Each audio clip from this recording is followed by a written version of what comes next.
Bien, el ejemplo para contrastar las hipótesis para medias cuando el tamaño de la muestra son menores a 30, es decir, para muestras pequeñas, es el siguiente.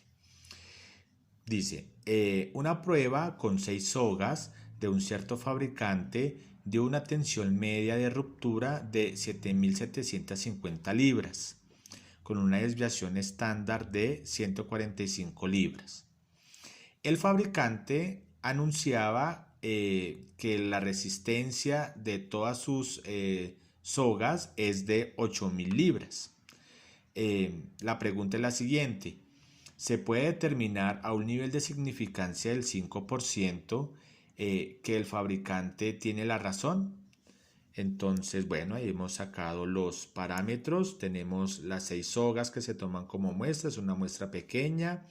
Estas 6 sogas han tenido esta resistencia con un nivel de significancia. Sin embargo, el fabricante afirma que las sogas tienen esta resistencia en libras, 8.000 libras. Entonces se va a determinar quién tiene la razón a un nivel de significancia del 5%. Entonces el valor de t, para buscarlo en la tabla, es en la columna 0.05. Pero esto es dependiendo cómo se formule nuestra hipótesis alternativa. Entonces, vayamos a ese paso. La hipótesis nula es determinar que, o digamos conjeturar, que la media de la resistencia de las sogas se mantiene en las 8.000 libras. Entonces, aquí, digamos, el fabricante pues tendría la razón. Bien. Y se quiere contrastar con que las sogas no tienen esa resistencia. Entonces, la media de las sogas sería menor a las 8.000 libras. Entonces aquí el fabricante no tendría la razón porque la resistencia media de las sogas no es menor a las 8.000 libras. Entonces el fabricante no tendría la razón.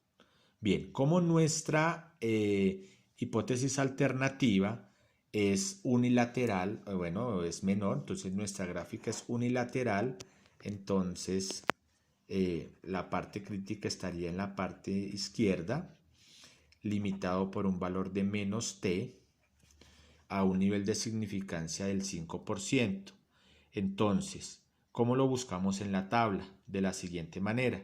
Teniendo en cuenta que nuestros grados de libertad es 6 menos 1 igual a 5, esa va a ser la fila en la tabla y en la columna va a ser t 0.05. Si fuese una gráfica bilateral, ese 5% se divide en dos partes, entonces nuestra columna sería t 0.025. Pero como es unilateral, entonces lo tomamos como 0.05. Entonces lo buscamos de la siguiente manera. Aquí tenemos la tabla. Bien. Entonces buscamos en la columna 0.05, que es nuestro nivel de significancia, y los grados de libertad 5. Entonces hacemos coincidir esta columna con esta fila y el valor de t es de 2.015. 2.015. Bien, entonces aquí en nuestra gráfica el valor de t va a ser de menos 2.015. Bueno, luego reemplazamos en la fórmula para hallar nuestro t de contraste. Entonces el t de contraste es la media de la muestra, es decir, 7.750 libras, menos la media poblacional, que es 8.000, dividido en la desviación estándar, que es 145, sobre la raíz de n, que es la raíz de 6 sogas. Al realizar esto en la calculadora, nos da el valor de menos 4.223. ¿Qué quiere decir esto? Esto cae en la parte crítica, ¿sí? Aquí cae nuestro t de contraste.